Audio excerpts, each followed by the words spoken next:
NDA അധികാരത്തിൽ വന്ന അന്ന് തൊട്ട് നടന്ന ബംഗാളിലെ എല്ലാ ഇലക്ഷനിലും, അത് ലോക്സഭയിലേക്കായാലും നിയമസഭയിലേക്കായാലും ആദ്യത്തെ ടാർഗറ്റ് ബംഗാളായിരുന്നു. അത് മമതയായിരുന്നു. എല്ലാവരുടെയും, ഞാൻ പറയുന്ന ഈ രണ്ടു കൂട്ടരുടെയും. അതാണ് ആദ്യകാലത്ത് ഓർക്കേണ്ട കാര്യമുണ്ട്.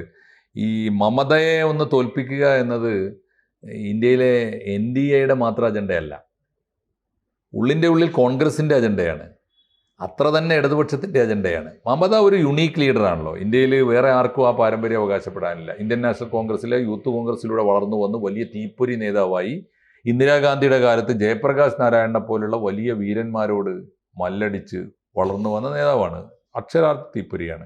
രണ്ട്, CPMൻ്റെ 33 കൊല്ലത്തെ കുത്തക ഭരണമാണ് അവർ അവസാനിപ്പിച്ചത്. അത് അപ്പോൾ ഇടതുപക്ഷത്തിനും വിടാൻ വയ്യ.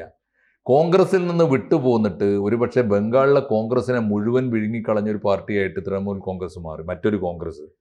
അപ്പോൾ അവർ കോൺഗ്രസിൻ്റെയും ശത്രുവാണ്, CPMൻ്റെയും ശത്രുവാണ്. പിന്നെ അവരെ തോൽപ്പിക്കാൻ ഈ കഴിഞ്ഞ തെരഞ്ഞെടുപ്പിൽ ഒക്കെ നമ്മൾ കണ്ടതാണ്.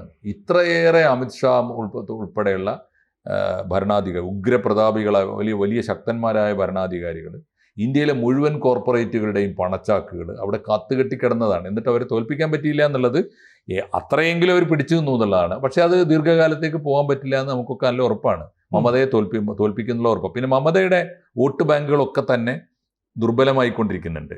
ഒന്ന്, ഈ ഗുജറാത്ത്, ഈ ബീഹാറിലെ പോലെ തന്നെ ഏറ്റവും കൂടുതൽ ബംഗ്ലാദേശി നുഴഞ്ഞുകയറ്റക്കാരും അനധികൃതമായി വോട്ടർ പട്ടികയിൽ വന്നവരുമൊക്കെ ബോധപൂർവം ചേർക്കപ്പെട്ടിട്ടുണ്ടാവും. തീർച്ചയായിട്ടും ബീഹാറിൽ നിന്ന് ഇപ്പോൾ ബീഹാറിൽ അത് ചേർത്തത് ഈ ഇവരൊക്കെ ആവാം, തേജസ്വിയും കൂട്ടരൊക്കെ ആവാം, നിതീഷും ചേർത്തിട്ടുണ്ടാവാം.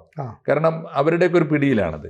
അപ്പോൾ മമത തീർച്ചയായിട്ടും ചേർത്തിട്ടുണ്ടാവും. മമതയുടെ അവിടുത്തെ ന്യൂനപക്ഷ വോട്ട്, മുസ്ലിം വോട്ട്, മുസ്ലിം ആളുകൾ, പിന്നോക്ക ജാതിക്കാർ ഒക്കെയാണ് ഇവരുടെ വോട്ട് ബാങ്ക്. അപ്പോൾ ആ വോട്ട് ബാങ്കിൽ കൈവച്ചു, തീർച്ചയായിട്ടും കൈവെക്കും. ആ കൈവെക്കും, ശുദ്ധീകരണം നടക്കും. അപ്പോൾ വലിയ തോതിൽ അവർക്ക് വോട്ട് ചോർച്ച വരും. ഇനി BJP ആണ്. അപ്പോൾ വേറൊരു കാര്യം എന്താണെന്ന് വെച്ചാൽ മമതയുടെ തോൽവി ഉറപ്പാണ്. കൂടുതൽ വാർത്തകളും വിശേഷങ്ങളും നിങ്ങളിലേക്ക് എത്താൻ ABC മലയാളം സബ്സ്ക്രൈബ് ചെയ്യുക, ബെൽ ബട്ടണും അമർത്തുക.